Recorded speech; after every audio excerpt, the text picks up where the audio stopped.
Nous allons dans cette vidéo réviser la méthode de la dissertation à partir d'un exemple de sujet qui porte sur les fables de La Fontaine. Le sujet. La Fontaine s'interroge au début de sa fable, le pouvoir des fables, la qualité d'ambassadeur. Peut-elle s'abaisser à des contes vulgaires? On peut prolonger cette interrogation en se demandant dans quelle mesure les fables et autres contes vulgaires, pleins d'imagination, sont efficaces pour offrir au lecteur une pensée sur l'homme. Vous répondrez à cette question en vous appuyant sur votre lecture des livres 7 à 11 des Fables de La Fontaine, mais aussi sur les autres textes que vous avez étudiés, dans le cadre du parcours Pensée et Imagination, et sur votre culture personnelle. Comment aborder un sujet de dissertation? D'abord, il faut bien comprendre le sujet et donc pour cela, il faut l'analyser. On commence par repérer les mots-clés, les mots les plus importants du sujet. Quand on a repéré ces mots-clés, ici ils sont mis en rouge, on en cherche des synonymes, des antonymes, des définitions. On s'appuie sur l'étymologie. Si c'est possible, elle peut nous apporter beaucoup d'informations. Donc ici, on repère les mots fable, conte vulgaire, imagination, efficace et une pensée sur l'homme. Quand on a repéré les mots les plus importants, on travaille dessus, on cherche à les définir. Si l'on voit marqué contes et fables, évidemment, on pense au mot apologue. Les contes et les fables sont des apologues. Ce sont des récits imaginés et inventés, donc fictifs. Ils s'appuient sur l'imagination. Ils contiennent une leçon. Ils ont donc une vocation didactique. Par conséquent, ils incitent à réfléchir et à construire une pensée. On voit que ces mots, contes et fables, sont bien liés aux mots imagination et pensée qui sont dans le sujet. Les apologues ont deux intentions liées, plaire et instruire, plaire pour instruire. Et on plaît par le récit et l'imagination. Cela nous rappelle les principes des auteurs classiques, placere et docere, plaire et enseigner. Que signifie l'expression conte vulgaire employée dans le sujet? A priori, l'expression semble péjorative. En effet, La Fontaine présente ses excuses à l'ambassadeur, considérant que ces contes et ces fables ne sont pas dignes d'un ambassadeur, d'un homme important, parce que ces contes ne seraient destinés qu'aux enfants ou au peuple. Et l'étymologie du mot vulgaire est à considérer. Vulgus en latin, c'est le peuple. Vulgaire qui concerne le peuple. C'est bien pour cela d'ailleurs que l'expression, le mot est péjoratif. Mais en fait, vulgariser, c'est mettre à portée du peuple. Et nous retrouvons là une belle fonction des contes et des fables. Il s'agit de vulgariser une pensée, de la mettre à disposition de tous, et donc de répandre des connaissances en les mettant à la portée du grand public. Cela nous rappelle le verbe populariser, mettre à disposition du peuple. Au fond, c'est bien ce que veut faire un apologue, plaire pour instruire. Attention, méfions-nous des verbes de La Fontaine. Il feint de considérer que ces fables ne sont pas dignes d'un ambassadeur. En réalité, c'est une fausse modestie de sa part. Ensuite, intéressons-nous au mot imagination. C'est une faculté. C'est la faculté que possède l'esprit de se représenter ou de former des images. Évidemment, faites le lien entre imagination et image. Donc, c'est la capacité de se représenter. Et de se représenter notamment ce qui est immatériel ou abstrait. L'imagination permet donc de traduire une pensée qui est de l'ordre de l'abstrait et de la traduire de façon concrète en images. On peut voir de cette façon l'intérêt que peut avoir l'imagination pour transférer, pour communiquer une idée. Donc l'imagination permet de se représenter une idée. C'est le fonctionnement de l'allégorie, la représentation concrète de l'abstrait. C'est le fonctionnement d'un symbole. Un symbole, c'est notamment, pas seulement, mais notamment une image qui représente par association autre chose, par exemple une idée ou une pensée. Donc l'imagination fonctionne par analogie. Voici une représentation de la justice en image, donc quelque chose d'abstrait, la justice qui est représentée de façon concrète avec cette femme qui porte une balance. Eh bien, les fables de La Fontaine fonctionnent de la même façon. Le lion, ici, symbolise, représente le pouvoir du roi et le pouvoir absolu, injuste, autoritaire. On va s'intéresser ensuite au mot penser, qui est un mot-clé dans le sujet. On va chercher des synonymes de ce mot, du mot penser. Réfléchir, argumenter, douter, raisonner, méditer. On fait une liste par association d'idées. Ensuite, on nous interroge sur la notion de pensée sur l'homme. Donc, on peut se demander ce que cela représente. C'est sans doute des réflexions politiques, morales, philosophiques qui concernent l'être humain. L'étymologie du mot penser est intéressante. C'est lié au verbe pendere qui veut dire peser. Penser, c'est peser, sous-peser, estimer, évaluer, apprécier. Cela incite notamment à comparer. Si l'on estime, que l'on apprécie, qu'on sous-pèse, on va comparer différentes idées, différentes situations. Et les fables de La Fontaine, qui mettent souvent en jeu différents personnages, nous incitent à faire cette comparaison. Et c'est un acte, c'est extrêmement actif que de penser. On peut ensuite travailler sur le verbe réfléchir, qui n'est pas dans le sujet, mais auquel on peut songer évidemment, c'est le principal synonyme de penser. Par étymologie, réfléchir, c'est réflectere. Il y a cette notion de courber en arrière, de recourber. Il s'agit d'un mouvement en arrière.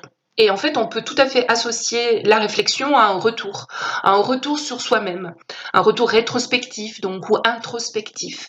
Au fond, réfléchir, c'est porter un regard sur soi-même, comme le fait un miroir, c'est le même terme, un miroir réfléchissant. Et au fond, un apologue fait bien cela. Il s'agit de se regarder dans ce miroir plus ou moins déformé que nous présente la fable, l'histoire qui est dans la fable, et de se comparer. La pensée est donc une forme de retour sur soi et de remise en cause que l'apologue nous permet, grâce à des points de comparaison avec nos propres représentations et donc en fait avec nos propres images. Notre brainstorming lexical, notre tempête de cerveau lexicale, nous a permis d'envisager de nombreux termes qui étaient présents dans le sujet ou pas, par association. En tout cas, nous voici maintenant munis d'une sorte de nuage de mots qui vont pouvoir faire avancer notre réflexion dans cette dissertation. Une fois que nous avons analysé les mots clés du sujet et que nous en avons dressé une liste, nous pouvons observer les relations qu'il y a entre ces termes. Est-ce que certains sont synonymes? Est-ce que d'autres s'opposent?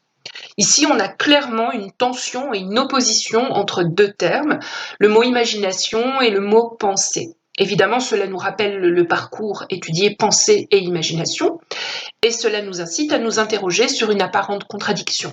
L'imagination est-elle efficace pour produire une pensée? Nous sommes confrontés à un paradoxe, puisqu'apparemment ces deux termes, ces deux facultés ne sont pas compatibles. Et donc le sujet nous interroge sur l'efficacité de cette démarche, faire naître de l'imagination une pensée. Au fond, donc, le sujet nous interroge d'une certaine façon sur le fonctionnement des apologues, plaire par l'imagination, pour instruire, c'est-à-dire pour faire naître une idée, une pensée. Quand vous travaillez comme cela sur le vocabulaire employé dans le sujet d'une dissertation, amusez-vous à faire jouer les notions que vous avez repérées entre elles, mettez-les face à face, c'est une petite astuce, et faites-les tourner grâce à des mots de liaison, des conjonctions de coordination, l'imagination sans la pensée, l'imagination pour la pensée, l'imagination donc la pensée, l'imagination mais la pensée. C'est un petit jeu qui peut nous faire prendre conscience que de toute façon, il va bien falloir faire dialoguer ces termes et nous interroger sur leur compatibilité. Après ce travail lexical sur le sujet, il faut observer comment il est construit. Tous les sujets ne sont pas rédigés de la même façon. Ici, c'est un sujet construit en 3 temps. On a d'abord une citation de l'auteur qui nous occupe, Donc une citation de La Fontaine, elle est extraite de sa fable Le pouvoir des fables et elle contient une tension puisque le fabuliste adresse une fable à un ambassadeur, quelqu'un d'important. Or, la fable est apparemment un genre mineur. Le sujet nous demande de prolonger cette interrogation et en fait de l'élargir. Et donc, on a une interrogative indirecte qui est posée et qui s'appuie encore sur le paradoxe et la contradiction soulevée par La Fontaine. Les fables liées à l'imagination sont-elles efficaces pour produire une pensée sur l'homme ? Et la troisième partie du sujet, c'est la consigne, les consignes qui suivent et qui incitent à répondre à l'interrogation qui a été posée à partir de la citation. On nous aide notamment à cerner le corpus d'exemples utilisables. Ici, les fables de La Fontaine, les textes étudiés dans le cadre du parcours et notre culture personnelle. Donc, si ce sont les textes étudiés dans le cadre du parcours, le parcours, c'était pensée et imagination au XVIIe siècle. Donc, les exemples doivent être issus du XVIIe siècle. On peut penser qu'un examinateur ne pénalisera pas trop fort si vous citez des apologues d'autres textes, mais il vaut mieux être prudent et rester quand même dans le XVIIe siècle. Après avoir fait tout le travail lexical, il faut nous poser des questions, toutes les questions auxquelles nous pensons. Cela aura deux avantages. Cela nous permettra de cerner la problématique, et c'est aussi une phase importante. Cette multitude de questions nous permettra sans doute, lorsque nous en serons à la phase d'élaboration du plan, de trouver des sous-parties. Alors, il est vraisemblable que toutes les questions ne nous seront pas utiles, mais elles permettent de faire naître en nous des idées pour avancer dans notre réflexion. Vous avez donc devant vous toute une série de questions. Elles ne nous seront pas nécessairement toutes utiles. J'ai essayé de les classer de façon assez simple. Les questions favorables aux fables et à l'imagination et celles qui les condamnent. En quoi la fable est-elle un genre mineur et indigne ? Comment les auteurs des contes et des fables ont-ils réagi face à ces condamnations ? En quoi les termes pensée et imagination ne sont-ils pas compatibles ? Que reproche-t-on à l'imagination ? Quelles sont les limites de l'imagination ? Comment sont traités les thèmes d'imagination, de faux-semblants et d'apparence dans les fables ? Bien sûr, quel thème, quel sujet abordent les fables ? On peut se demander aussi quels sont les avantages de l'imagination, en quoi l'imagination est-elle un moyen de penser, comment La Fontaine incite-t-il son lecteur à penser, sur quel sujet, en quoi plaire permet d'instruire, bien entendu, comment La Fontaine cherche-t-il à séduire le lecteur, à lui plaire, et au fond, une question sans doute très importante, pourquoi La Fontaine tient-il à ce point-là à plaire à son lecteur ? Et en quoi pensée et imagination sont-elles inséparables ? La dissertation est une argumentation, mais au-delà de ce passage argumentatif, évidemment, il faut s'appuyer sur des connaissances. Donc, lions le sujet à nos connaissances. Et ici, il y a trois pistes.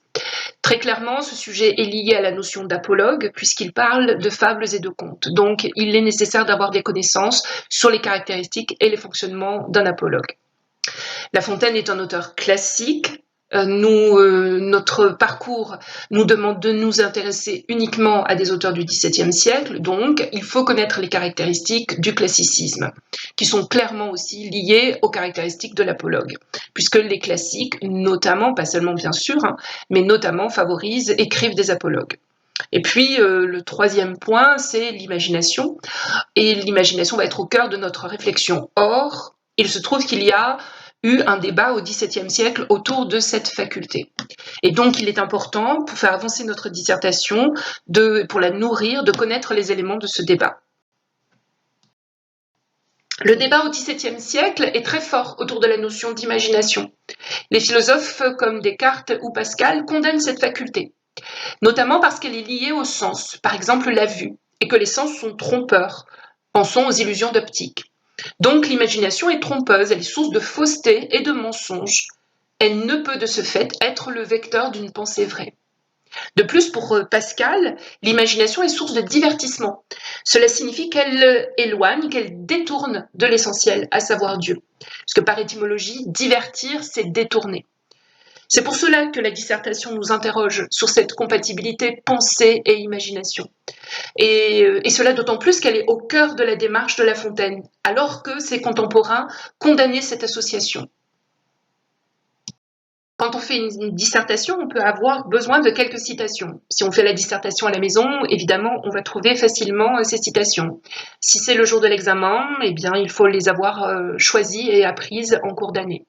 Donc ici, on a à notre disposition quelques citations qui peuvent nourrir notre réflexion sur ce débat pensée-imagination.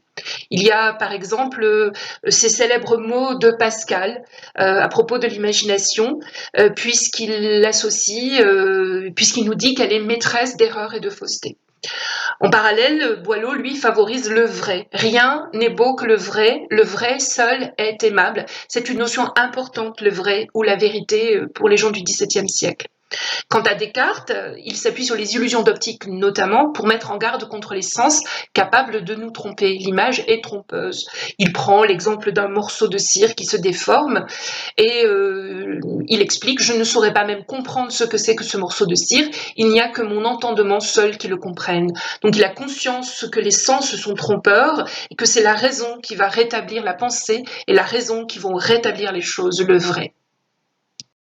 Nous disposons aussi dans ces fables de beaucoup de citations de La Fontaine, justement sur cette opposition pensée et imagination. Toutes ces citations peuvent nous être utiles dans la dissertation, et le simple fait qu'il y ait tant de citations, c'est-à-dire que La Fontaine ait tant réfléchi sur cette notion, est un point intéressant pour nous, est un point important. Au fond, il était tout à fait sensible, il était tout à fait lucide sur cette difficulté, sur ce paradoxe, cette opposition entre la pensée et l'imagination et cette incompatibilité a priori. Et donc, il ne cesse de l'aborder. Il n'est pas du tout dans le déni de cette difficulté-là. Donc vous avez ici toute une série de citations, vous voyez l'importance, l'opposition, la raison, le mensonge, la fameuse citation dans La laitière et le pot au lait, et qui associe l'imagination à une flatteuse erreur, la fameuse citation dans Le pouvoir des fables, si Podane m'était compté, j'y prendrais un plaisir extrême. Cette idée du divertissement qu'apportent les fables aux adultes comme aux enfants. On a aussi dans Le dépositaire infidèle toute une réflexion sur le mensonge. Ésope, Homère, auteurs de fiction, sont considérés comme de vrais menteurs. Il n'en reste pas moins que cela a un doux charme. Il nous explique dans Le statuaire et la statue de Jupiter, l'homme est de glace aux vérités, il est de feu pour les mensonges. Et La Fontaine est particulièrement sensible à cela. Les hommes, l'être humain, aiment la fiction, aiment les mensonges. C'est peut-être une faiblesse humaine, mais il va s'appuyer sur cette faiblesse-là. À partir de notre lecture des fables et de ces citations, nous pouvons commencer à cerner la position de La Fontaine dans ce débat. Il est donc confronté à un paradoxe. L'homme aime l'imagination, elle est plaisante, elle l'attire, elle le charme. Donc il faut utiliser ce moyen de séduction, peut-être cette faiblesse pour attirer l'homme. Mais l'imagination est liée au mensonge et à la tromperie. Le fabuliste est donc confronté à une situation étonnante dont il a tout à fait conscience et qu'il évoque souvent. Il doit utiliser le mensonge de l'imagination pour envelopper une pensée vraie. Ce qui est intéressant au fond, c'est peut-être cette idée d'enveloppe. La Fontaine enveloppe. Une fois qu'on a enlevé l'enveloppe, on a bien accès à la vérité. Après avoir vu ce que La Fontaine lui-même et ses contemporains pensent de cette opposition pensée et imagination, on pourrait s'appuyer sur d'autres analyses. Donc, je vous propose celle de Christian Biet, qui est un spécialiste du XVIIe siècle. Il a écrit il y a quelques années cette analyse de la démarche de La Fontaine. La fable est donc fiction, invention, mensonge, mais un mensonge qui dit la vérité. Elle joue sur l'analogie, sur l'exemple fabuleux. Voilà une des notions importantes. L'analogie, l'exemple. On parlait tout à l'heure du fonctionnement allégorique des fables, du fonctionnement symbolique. Donc elle joue sur l'analogie, sur l'exemple fabuleux, pour dire la vérité des choses et le sens des conduites humaines. Elle se fonde sur des récits mensongers et séduisants. On a au fond une explication. Pourquoi La Fontaine utilise le mensonge ? Parce qu'il est séduisant. Pour réformer, donc pour corriger l'individu et le guider vers le bien, vers la vérité qu'il faudrait atteindre. L'homme comme l'enfant étant incapable de se laisser charmer par la vérité pure, par l'expression directe de cette vérité, peut-être parce qu'elle est trop ardue, il faudrait ainsi passer par les récits, par le fabuleux, par l'imagination, par le faux, pour en arriver à la vérité. Il y a donc en effet un véritable paradoxe. Vous l'avez constaté, dans cette première étape d'analyse du sujet, nous avons brassé, mélangé devant nous de nombreuses idées. Nous avons maintenant face à nous tout un matériau constitué d'idées et de réflexions. En effet, une dissertation, c'est une argumentation. Et donc, il faut réfléchir aux questions qui nous sont posées, il nous faut raisonner. C'est une étape indispensable, même si elle paraît au départ trop touffue. Ensuite, on a encore 3 étapes. Trouver des exemples, élaborer la problématique et construire le plan, c'est-à-dire ordonner nos pensées. Que disent les consignes du sujet ? Vous répondrez à cette question en vous appuyant sur votre lecture des livres 7 à 11 des Fables de La Fontaine, évidemment, puisque c'est l'ouvrage qui est au programme, l'œuvre qui est au programme, mais aussi sur les autres textes que vous avez étudiés dans le cadre du parcours Pensée et Imagination et sur votre culture personnelle. Je vous rappelle que le parcours est restreint au XVIIe siècle, il est donc prudent de s'en tenir à cette borne chronologique dans votre choix d'apologue. Vous pouvez utiliser des exemples d'apologues, mais aussi des références théoriques issues du XVIIe siècle. Descartes, Pascal, que nous avons évoqués tout à l'heure. En fait, rien ne vous empêche de citer des penseurs d'autres époques, comme Christian Bié, mais pas des apologues d'autres époques. Vous pouvez utiliser les fables de 2 façons différentes, comme de purs exemples de récits illustrant telle ou telle vérité sur l'homme, ou bien lorsqu'elle propose des réflexions sur l'art des fables, sur l'imagination et les mensonges. Très souvent, La Fontaine a réfléchi sur l'art d'écrire des fables. Choisissez des exemples variés parmi les fables. Des fables avec ou sans morale explicite, mettant en scène des hommes, des animaux, des végétaux, des êtres merveilleux, traitant telle ou telle question humaine. Et utilisez d'autres auteurs du XVIIe siècle.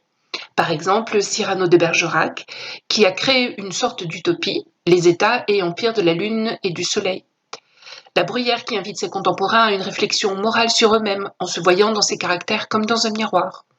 Fénelon, qui confronte son héros, Télémaque, dans les aventures de Télémaque, Télémaque le fils d'Ulysse, à des gouvernements fictifs pour traiter de politique.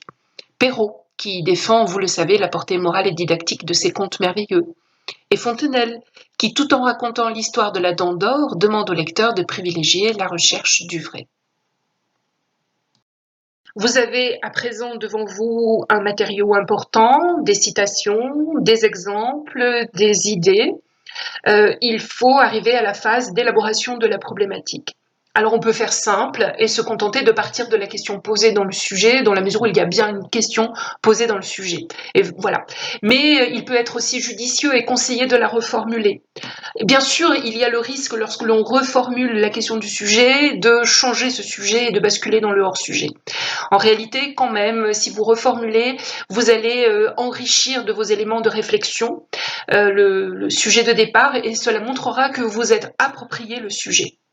Donc une problématique implique un travail de reformulation qui est souvent sous la forme d'un paradoxe, d'une contradiction.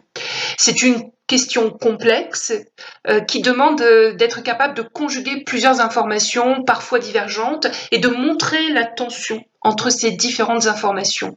Une problématique, un problème, c'est quelque chose qui est lancé devant vous par étymologie et qu'il va falloir surmonter. Donc, quel est l'obstacle qui est devant nous et auquel nous allons être confrontés tout au long de cette dissertation? Pour élaborer la problématique, partons de la question posée dans le sujet qui nous occupe. Dans quelle mesure les fables et autres contes vulgaires, pleins d'imagination, sont-ils efficaces pour offrir au lecteur une pensée sur l'homme ? On l'a compris, les termes importants, fable, conte vulgaire, donc apologue, imagination, efficace et pensée sur l'homme. Donc on peut reformuler comment, en quoi l'apologue, je remplace fable et autres contes vulgaires par apologue, en tant que récit imaginaire, on retrouve imagination imaginaire. Donc, en quoi l'apologue donne-t-il accès à une réflexion sur l'homme, offre au lecteur une pensée sur l'homme? Vous le constatez, au niveau du baccalauréat, la problématique, c'est surtout un exercice de reformulation de la question posée au départ. Une problématique, c'est une question. Un plan, c'est une réponse. On ne peut élaborer le plan que lorsque nous avons la question, la problématique. Un plan, c'est un raisonnement. Et il est progressif. Il permet de répondre progressivement à la problématique posée. Idéalement en 3 temps ou en 3 parties. Vraiment pas d'inquiétude. Le jour du baccalauréat, 2 parties seront tout à fait acceptées. Chaque partie correspond à une idée qui apporte un élément progressif de réponse. Il faut savoir prendre son temps et ne pas donner toutes les réponses tout de suite. Chaque sous-partie correspond à un argument et les exemples permettent d'illustrer les arguments. Il existe différents types de plans.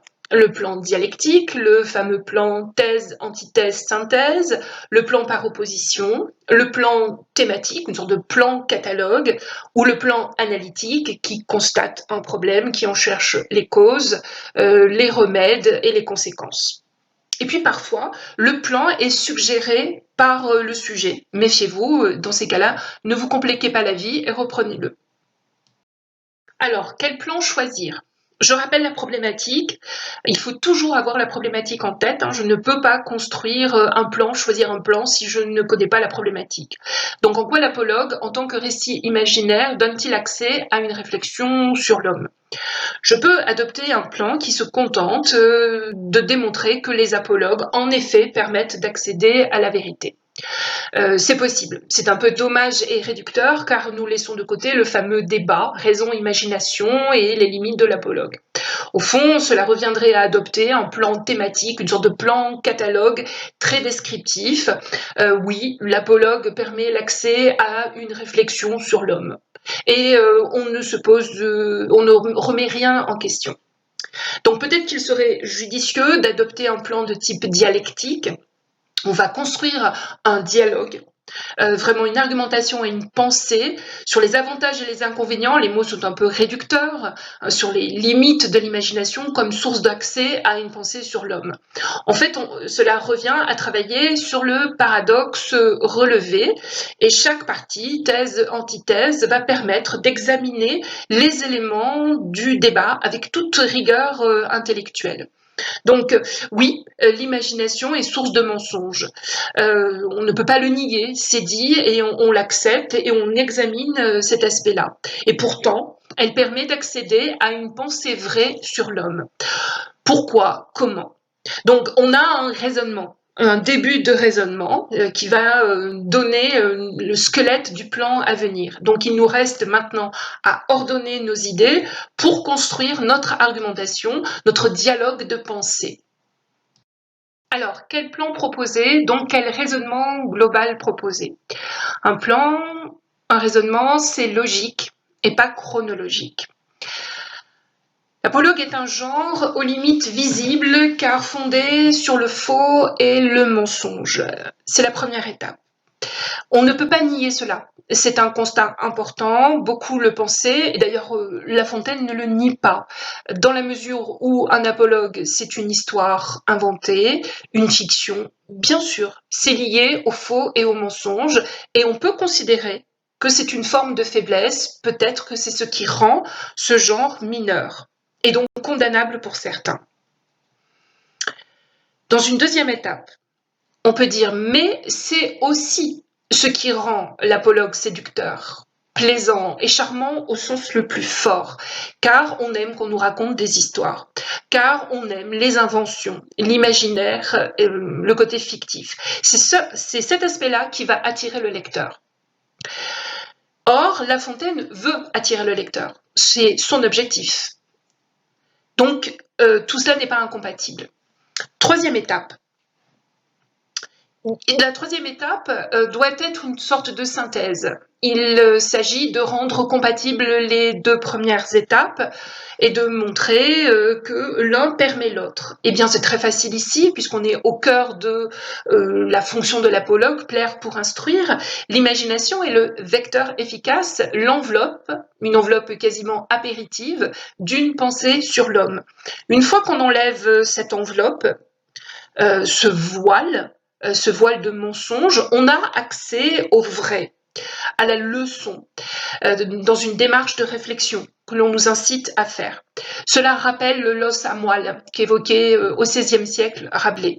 On va accéder à la substantifique moelle, comme dans une fable, on va accéder au vrai une fois que l'on a enlevé le voile de l'imagination. Mais c'est bien parce qu'il y avait le voile de l'imagination, le voile du fictif, que nous nous sommes approchés et que nous avons été attirés. Sans ce voile-là, on ne se serait pas approché et donc il n'y aurait jamais eu d'accès au vrai. Donc oui, c'est un mensonge, mais c'est ce mensonge-là qui attire et qui permet ensuite d'accéder au noyau vrai. Pour trouver les sous-parties qui structureront nos parties, nous disposons de tout un matériau que nous avons accumulé dans la phase préparatoire de cette dissertation. Nous avons devant nous des pensées, des idées, des réflexions, des références, des exemples, et il faut ordonner tout cela de façon à reconstruire un puzzle qui sera notre dissertation.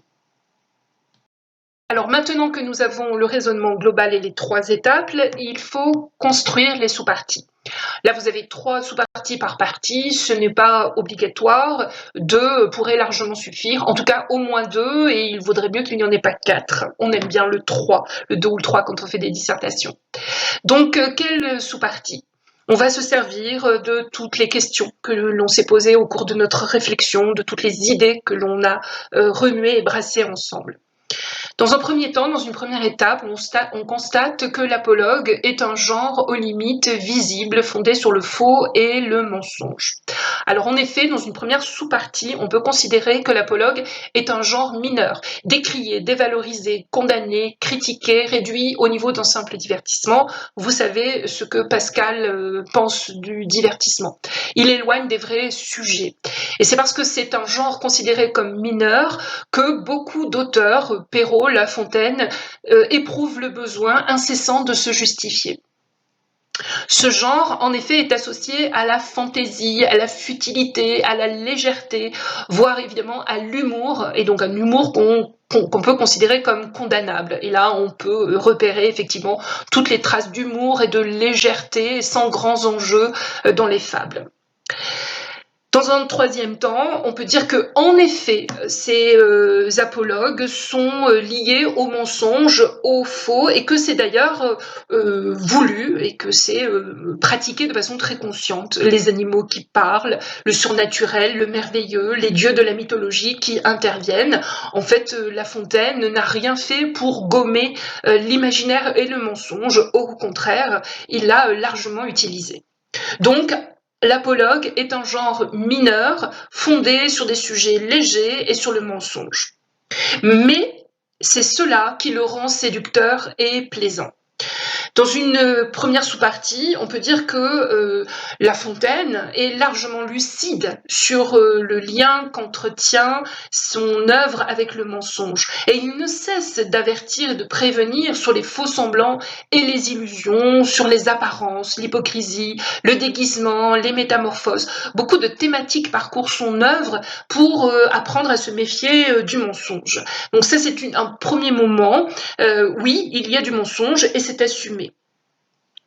Ce genre flatte le goût du lecteur pour les histoires. Si Podane m'était conté, j'y prendrais un plaisir extrême. C'est dans cette sous-partie que l'on rappelle le pouvoir des fables, c'est-à-dire le goût pour les histoires. Nous aimons qu'on nous raconte des histoires, qu'elles soient vraies ou fausses, nous aimons qu'on nous raconte des histoires, et l'apologue est fondé là-dessus.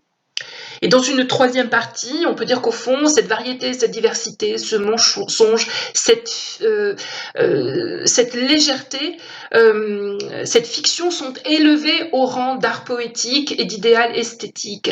Ce que je veux dire, c'est que tout est voulu et assumé largement par La Fontaine. Il écrit sa façon d'écrire, son art poétique sont fondés sur le mensonge. C'est sa particularité. C'est assumé et voulu. Ensuite, on voit que l'imagination est le vecteur efficace et l'enveloppe d'une pensée sur l'homme et qu'il suffit de dévoiler, d'enlever le voile. Il y a un enseignement explicite directement adressé au lecteur. On l'incite à réfléchir, à penser, à délibérer. Donc oui, il y a une pensée et le fabuliste incite sans cesse son lecteur à débattre. Il l'interpelle. Donc il veut que son lecteur ait une approche active et qu'il ne se laisse pas simplement charmer par les fables. Ensuite, on constate que c'est un genre plus sérieux qu'il n'y paraît et qu'il y a des sujets graves et profonds qui concernent les grandes préoccupations des hommes. On parle de la mort, on parle de philosophie. Donc, les fables sont bien l'occasion de penser l'homme et c'est pour nous l'occasion d'envisager les différentes thématiques que l'on trouve dans ces fables. Et donc, au fond, imagination et pensée sont indissociables. L'une est l'enveloppe de l'autre, l'une est le prétexte de l'autre, et c'est un paradoxe totalement assumé et lié à la nature humaine et lié à l'art de La Fontaine. La pensée est indissociable de l'imagination, et c'est ainsi. Pour rentrer dans le détail à présent, la première partie, l'apologue, un genre aux limites visibles, donc d'abord un genre mineur, dévalorisé, indigne d'un ambassadeur. On peut retrouver notre réflexion sur le terme vulgaire, qui est si ambigu, un genre populaire, donc qui ne serait pas noble. Et c'est pour cela qu'au XVIIe siècle, les conteurs, les auteurs d'apologues se sentent obligés de se justifier dans des discours et dans des préfaces, puisqu'on leur reproche d'être frivoles et d'écrire des bagatelles et de divertir, c'est-à-dire d'éloigner de la pensée de Dieu. Ce genre est associé, en effet, de toute façon, à une fantaisie, une futilité, une légèreté et un humour condamnables, avec des sujets parfois légers, prosaïques, sans grands enjeux, avec des cadres pittoresques et des paysans, des personnages tout à fait fantaisistes, une dimension comique. On peut penser à la parodie de la guerre de Troie dans Les Deux Coqs. Donc c'est un genre volontiers humoristique et ironique, et vous en trouvez de nombreux exemples de fables en fables. Il y a un goût pour le mensonge et l'imaginaire donc assumé, et Pascal qui associait imagination et tromperie, La Fontaine le savait, il évoque souvent ce mensonge, il dit que oui, il y a du mensonge dans les fables, et il le met en pratique. Les animaux parlent, le merveilleux, le surnaturel, les dieux de la mythologie, en effet, accentuent l'aspect fictionnel et inventif. Mais c'est un genre séducteur et plaisant, un genre qui est lucide sur son lien avec le mensonge, et donc qui ne cesse d'avertir et de prévenir sur les faux semblants, sur les illusions, sur les apparences, l'hypocrisie. Donc c'est très souvent évoqué, et vous avez la liste des fables que vous pouvez utiliser dans cette sous-partie. Évidemment, il ne faut pas toutes les utiliser, mais la quantité montre effectivement que La Fontaine ne cache pas ce mensonge-là. C'est un genre qui flatte le goût pour les histoires, le fameux Cipollone, et ces histoires charment et fascinent, et il l'évoque très souvent, le doux charme de mensonge. On peut aussi expliquer que l'apologue est un genre argumentatif concret, qui met en situation, en image, la morale, qui se préserve d'une trop grande abstraction, et en cela, il fait naître des images chez le lecteur.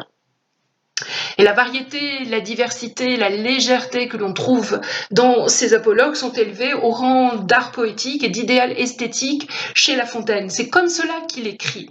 pour combattre l'ennui et éveiller l'intérêt du lecteur.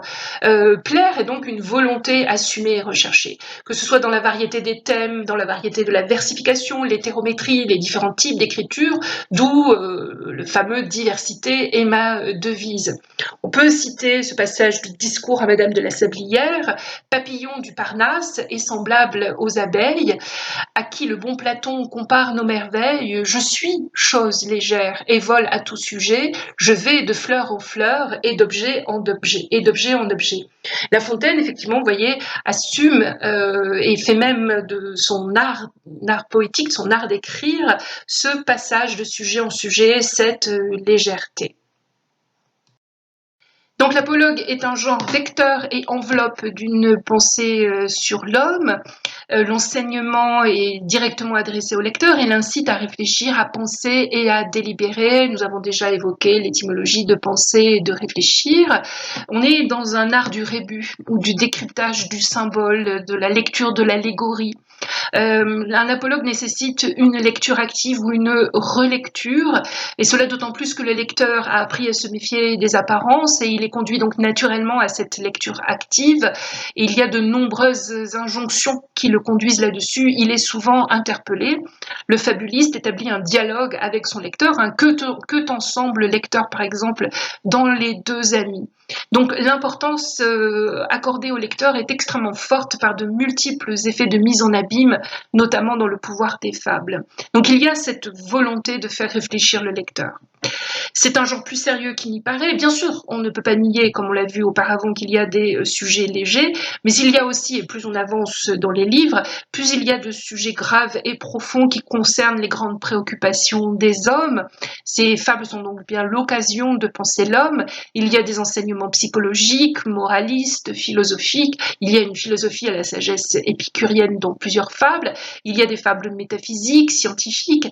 La Fontaine prend part dans de nombreux débats scientifiques de son époque. Il y a des références à l'actualité des guerres, ce n'est pas un hasard si c'était un ambassadeur qui était évoqué dans le sujet. On évoque le bellicisme de Louis XIV, la bassesse des courtisans, le dysfonctionnement de la justice. Donc on a bien un enseignement critique, moral, éthique et humain, avec de grandes thématiques comme la mort, l'amour et le temps qui passe. On voit par exemple La Fontaine prend parti dans le débat entre Descartes et Gassendi sur l'animal-machine. Donc oui, c'est un genre qui aborde des sujets très sérieux. Donc l'imagination et la pensée sont indissociables. C'est le moment d'expliquer que l'une est le prétexte de l'autre, que l'une est l'enveloppe de l'autre, que l'une est la première étape de l'autre. Même si cela paraît contradictoire, et c'est un paradoxe qui est assumé, parce que lié à la nature humaine, les hommes aiment le mensonge, et pourtant c'est ce qui peut les conduire à la vérité. Il se trouve qu'au fond, cette imagination est une façon de casser les habitudes du lecteur et de lui permettre de poser un regard neuf sur lui, sur le monde, grâce à ce qu'on lui raconte. C'est une façon de redécouvrir le monde, donc de quitter des habitudes trop familières.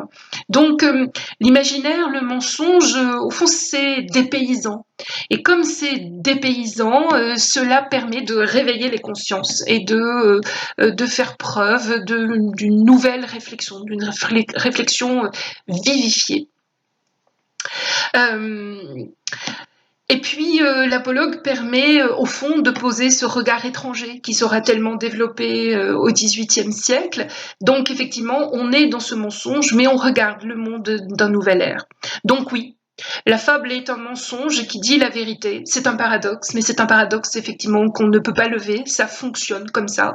Et c'est bien ce qu'explique l'analyse de Christian Bier. Voilà, il ne resterait plus qu'à compléter éventuellement le plan détaillé, surtout en ajoutant quelques exemples. Et puis, il faut passer à la phase de rédaction. Il est évident que le jour de l'examen, en temps limité, on n'a pas le temps de préparer un plan aussi détaillé. Il n'en reste pas moins qu'il est nécessaire de soigner sa réflexion, de soigner son raisonnement et ne pas se lancer tout de suite et avec précipitation dans l'écriture.